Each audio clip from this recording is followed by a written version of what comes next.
Bread is the most heavily charged element of symbolic value in the work of Salvador Dalí. In his surrealist stage, it often takes on a phallic meaning, but has above all a transgressive intention.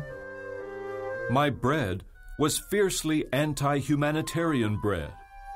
It was the bread of vengeance, of imaginative luxury against the utilitarianism of the practical, rational world.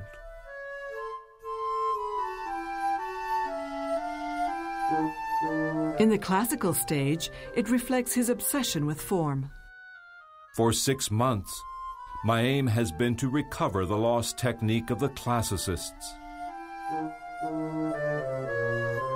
It is the most rigorous painting from the point of view of geometric preparation.